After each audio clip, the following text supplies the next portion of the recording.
Hey, Evan. Hey, Josh. How are you, man? I'm doing well. How are Cheers. you? Yeah. Cheers. Yeah, I'm doing well. Wow. Nice to get back together and do another lounge episode. Thanks to everybody for joining us.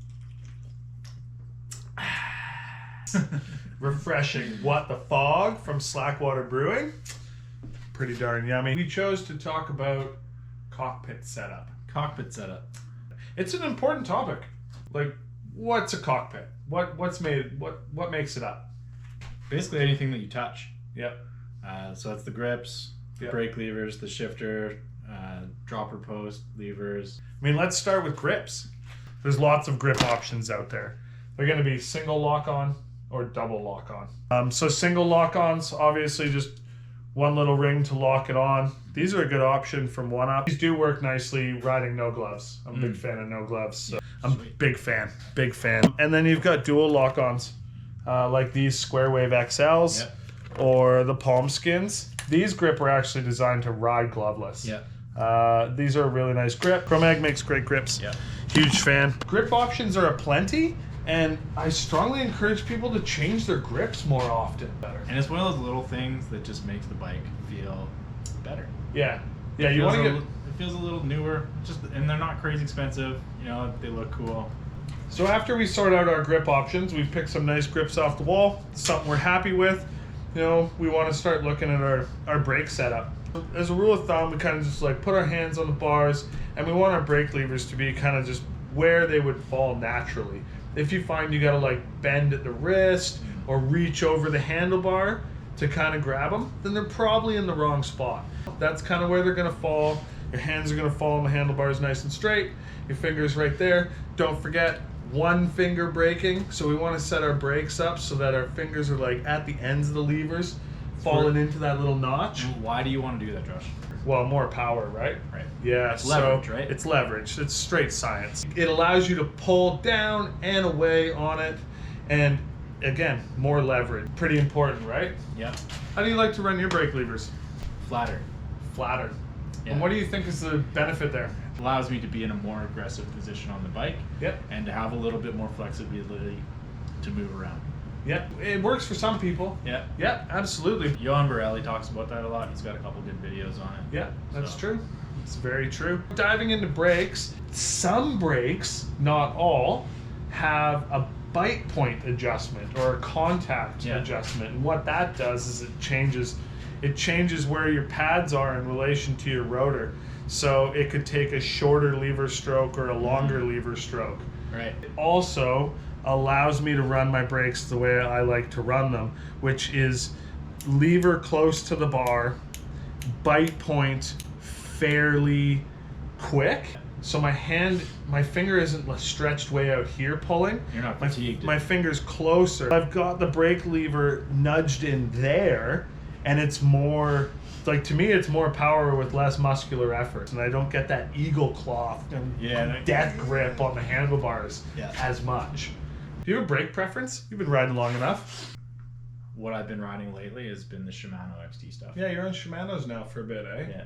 There's definitely a real difference between the feel and the modulation and the way that they operate, eh? Yeah, definitely. Yeah, I'm a big fan of Code RSCs. And to be honest, I threw a set of Hope V3s on my chainsaw. Yeah. And I'm really liking those. Okay. And Magura MT7s with the HC3 levers that have just like multiple adjustability. I can adjust contact point, lever throw, and then lever placement articulates in the middle. That's very cool. I really like those brakes. Yeah. If you have good brakes that'll stop you, you can ride faster. Absolutely. That's all there is to it. Yeah. So when we're talking cockpit setup, we got to talk bar height. Bar height. Bars with rise. Bars with rise. A nice 50 mil. Rise. So like the rise we're talking about, like you mentioned, is from our stem up to the top of the bar. Yeah. Important to know bar roll. Yeah. Right? Now you don't want flared up on the inside. It's gonna jam your elbows, and then flared down is just gonna like jam your wrists, right? Yep. 2 handlebars that I think should be on every bike. One is the bar from the guys at We Are One. The stem and the bar makes up the package. It's an awesome awesome handlebar. Compliant in the way that you want it, stiff in the way that you want it. Hand pump and arm fatigue and stuff, just like, yeah, that thing's awesome. Yeah.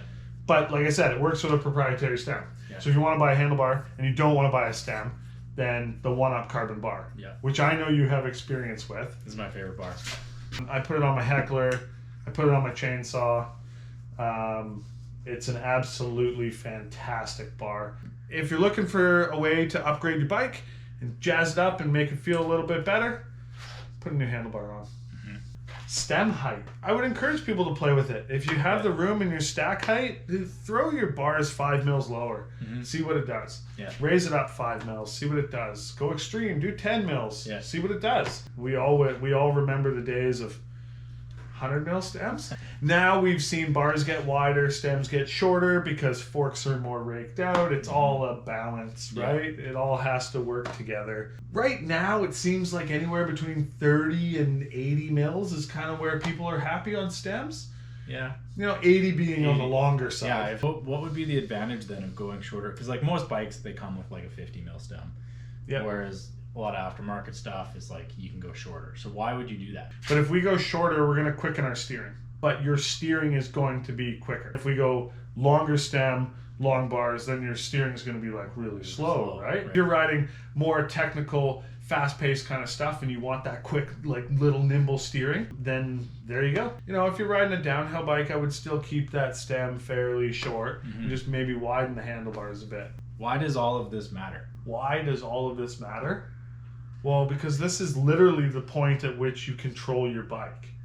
It's the difference between a focused ride that you can just pay attention to the strip of single track ahead of you and operate intuitively with your bike, or you're having to break concentration to find your shifter, find your dropper lever. Yep. The flow that we can get out of a bike ride now, it's actually what is going to allow you to flow and have a ride where you're just like shift, bang, pedal, shift, bang, boom, dropper post, brake, like, and you're just gonna operate.